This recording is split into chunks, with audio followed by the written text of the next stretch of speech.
Bonjour tout le monde et bienvenue à la capsule 3 du cours d'économie globale sur l'inflation et l'IPC. Dans la capsule vidéo d'aujourd'hui, beaucoup plus courte, on va s'intéresser encore à la valeur réelle versus la valeur nominale, mais cette fois-ci, je voulais le faire dans le contexte d'une théorie, ou plutôt dans le contexte de contenu qu'on a déjà vu ensemble, c'est-à-dire le contenu sur le PIB.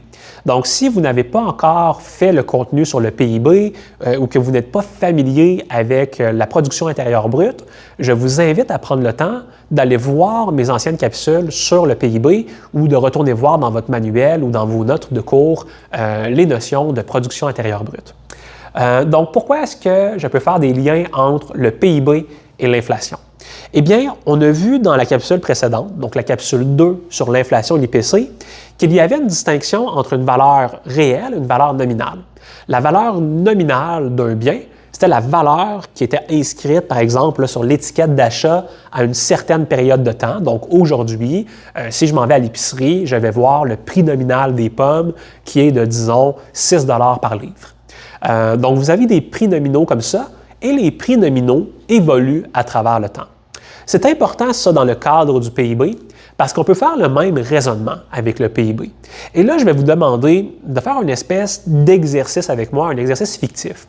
Imaginez-vous un pays qui ne produit que 3 biens, une voiture, une pomme et un ordinateur.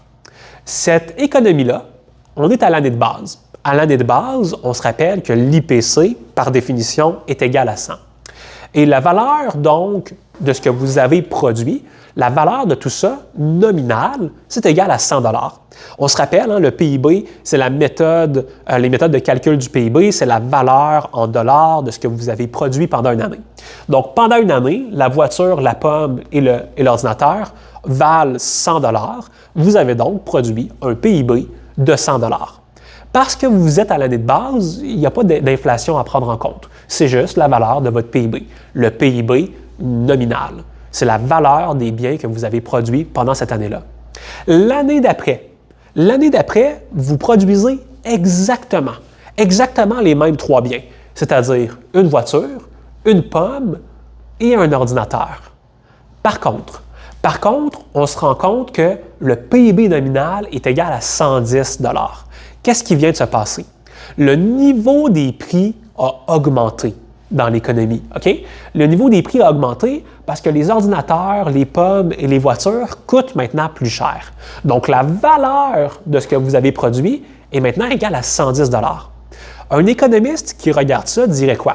Il dirait, le PIB a augmenté. Il y a eu de la croissance économique au Canada. Mais est-ce que c'est vraiment le cas? Est-ce qu'il y a vraiment eu de la croissance économique au Canada si le PIB nominal augmente? La réponse, c'est non. Parce que ici, oui, le PIB nominal a augmenté à 110 $, mais c'est le niveau des prix qui a augmenté également. Donc, si j'enlève l'effet de l'inflation, comment est-ce que je fais pour enlever l'effet de l'inflation? On se rappelle, valeur réelle est égale à valeur nominale divisée par l'IPC fois 100.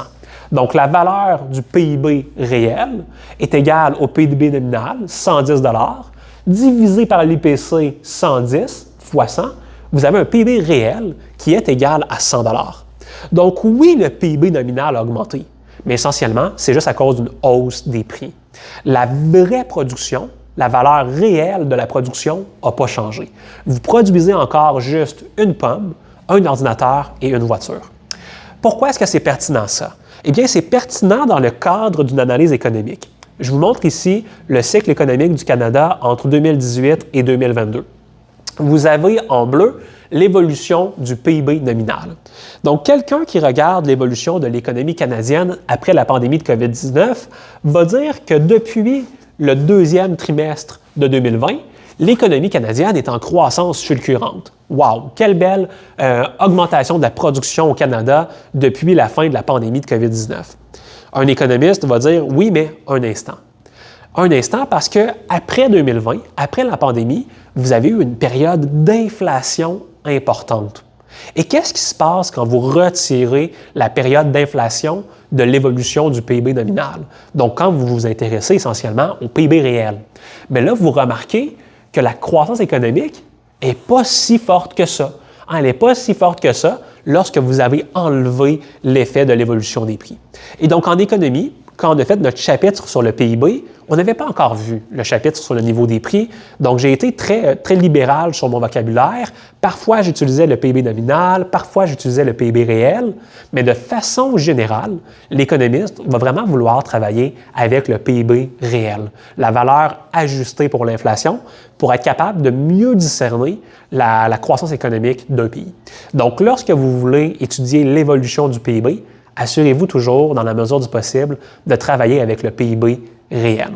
Donc voilà, ça couvre ce que je voulais regarder avec vous en plus de détails par rapport au PIB. Lorsque vous étudiez l'évolution du PIB, faites toujours attention de travailler avec le PIB réel.